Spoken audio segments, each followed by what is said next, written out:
Part 2. When I have fears. I take up the text. I read the poem first.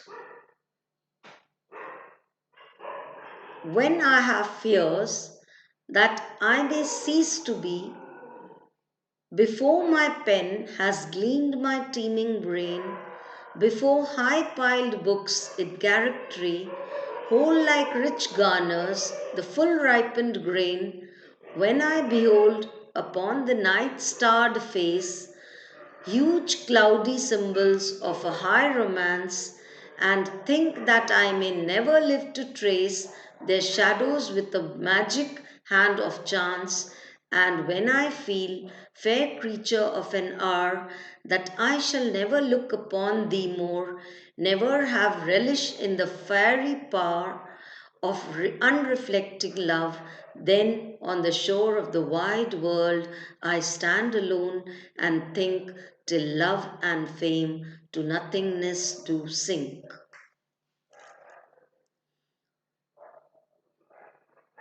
Keats begins with when I have fears. What does he fear about? About his ceasing to be, that is, existing, about his dying, about not able to live long, or his impending death. He feels that before his pen has gleaned my teeming brain, that is, his pen has worked his teeming brain, his pen has worked what all is in his mind. Before high piled books in charactery hold like rich garners the full ripened grain, and he feels that he has a huge collection of high piled books, and he uh, he compares these high piled books to rich garners of ripened grain, to the grains. Look at the metaphor used, it's so beautiful. He says that all that is in his mind and the books that he has are there like garners in the full ripened grain. When I behold upon the night's starred face huge cloudy symbols of a high romance, and think that I may never live to trace their shadow with the magic hand of chance.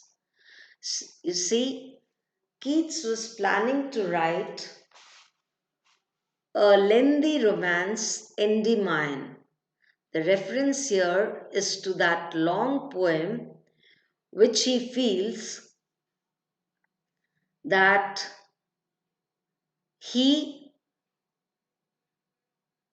wants to,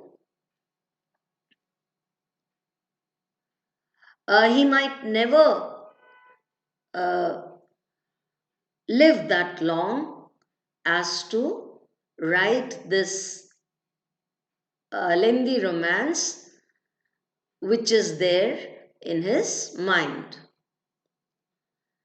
And when I feel, fair creature of an hour, that I shall never look upon thee more, never have relish in the fairy power of unreflecting power, then on the shore of the wide world I stand alone and think till love and fame to nothingness do sink. Then what does he feel? He feels that he might not even live to see his fair creature, to experience love, and relish the power of unreflecting love. So he feels that he will, if he had life long enough to write that romance, he might become famous. And if he might live long to marry and spend time with his beloved, he might experience true love in his life. And an early impending death will crush his achieving these two things, that is, fame and love in life. When he thinks about all this, he feels that he is standing alone in this wide world, and he feels that love and fame sinks to nothingness, melts to nothingness, and they cease to have any importance.